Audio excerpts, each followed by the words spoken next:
बोलो श्री प्राणनाथ प्यारे की जय। बोलो श्री सद्गुरु महाराज की जय। श्री श्रृंगार जी प्रकरण 19 चौपाई 42। बीड़ी मुख में मोरत, सुंदर हरवटी हसत, शोभाइन मुख क्यों कहूँ, जो बीच में बात करत, जो बीच में बात करत। श्रृंगार प्रकरण 19 चौपाई 42 है। प्रणाम सुंदर साज जी। अर्थ श्री महामती जी बंगला दरबार में मोमिनों को बता रहे हैं कि श्री राजी महाराज पान बीड़ा को जब मुख में चबाते हैं तो उनकी सुंदर हरवटी हंसती हुई दिखाई देती है।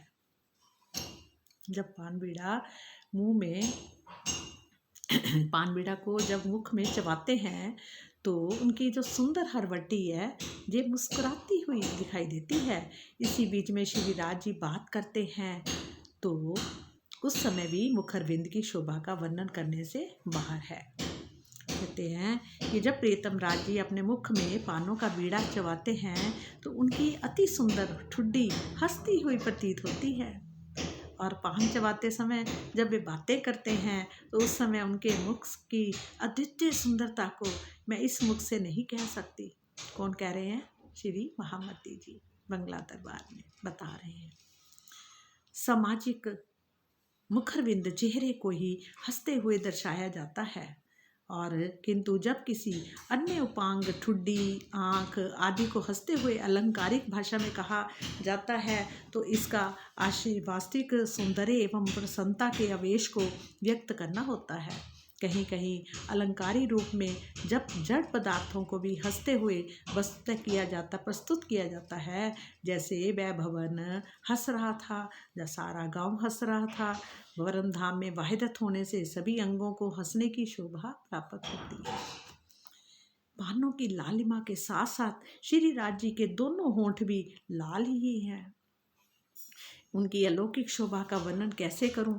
जब धामधनी अपने मुख में पान चबाते हैं तो उस समय उनके दांत इतने सुंदर लगते हैं कि उनकी शोभा की उपमा किसी से भी नहीं की जा सकती। कहते पान तथा होंठों का रंग लाल है और दोनों के दांतों के रंग उज्जवल श्वेत। इन दोनों रंगों से सुशोभित अपने मुख में धामधनी जब अपनी कोमल उंगलियों से पानों का बीड़ा डालते हैं और मुख को थोड़ा सा बंद किए हुए बोलते हैं तो प्रेम भरी लज्जा को समेटे हुए उनका मुखरविंद बहुत ही सुंदर दिखाई देता है।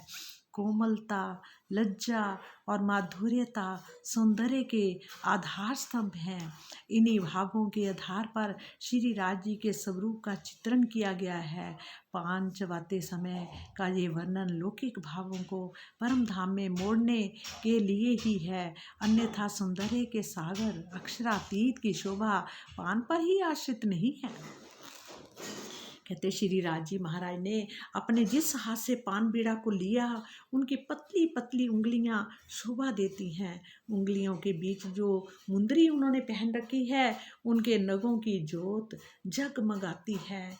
एक पान की लाली दूसरी होंठों की लाली, एक तो पान की लाली दूसरी होंठों की लाली, उनका वर्णन कैसे करूं? श्री राज जी महाराज जब पान चबाते हैं तो दांतों की शोभा जो है बेमिसाल हो जाती है। दांत उज्जवल हैं, होंठ लाल हैं।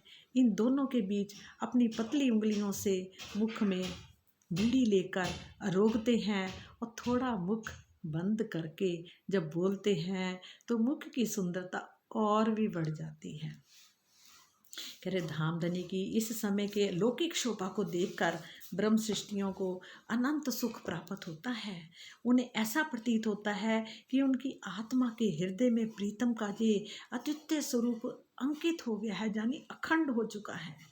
हे साची, आप प्रीतम अक्षरातीत की इस अनुपम शोभा को बारंबार देखिए, बारंबार उनको पान चबाते हुए देखिए, उनकी कोमल कोमल उंगलियों को देखिए, उनके सुंदर सुंदर लाल लाल होंठों को देखिए, अधरों को देखिए, हरवट्टी को देखिए, मुस्कुराती हुई हरवट्टी को देखिए, उनकी जीभा को देखिए। उनको बोलते हुए देखिए। कैसे कहते, अपने प्राण वल्लभ श्री राज जी के मुखरविंद की शोभा पर बार बार बलिहारी जाती हैं, निछावर होती हैं। इस शोभा के दीदार से मिलने वाले आनंद की कोई सीमा ही नहीं है। इस आनंद की विशेषताओं को मैं इस मुख से कैसे वर्णन करूं। और परम धाम की लीला में धाम धनी भोजन करते समय अपने मुख से जो मेवा निकाल कर मुख में अपने हाथ से जो कहते हैं मेरे मुख में अपने हाथ से ये कहते हुए डाल देते हैं कि ये मेवा बहुत ही स्वादिष्ट है।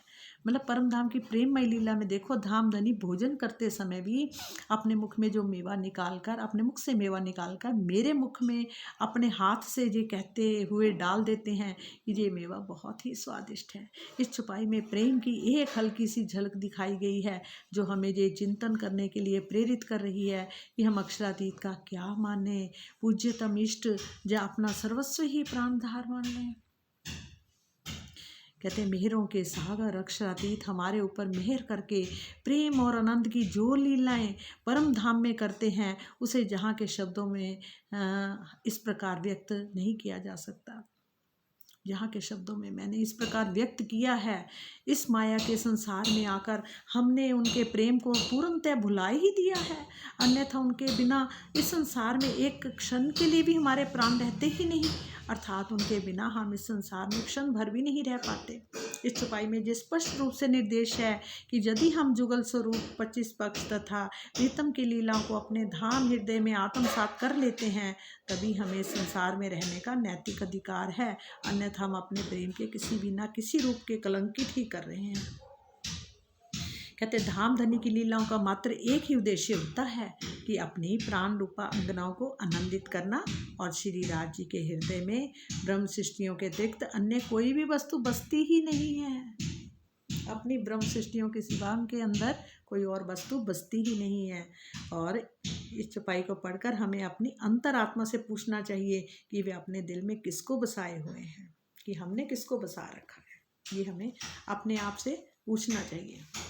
कहता है निराकार के पार तारतम को जागनी भी ओसार, अक्षर पार घर अक्षरातीत धाम के जामे सब चरित्र। ये प्रकाश हिंदुस्तानी की 33 प्रकरण की 27वीं छुपाई है। कहते हैं प्रणाम जी प्यारे सुंदर साथ जी। कहते महामती जी क्या कहते हैं कि हे साथ जी, तारतम ज्ञान का सार जागनी अर्थात निराकार के परे बेहद है। निराकार के परे क्या है? बेहद है।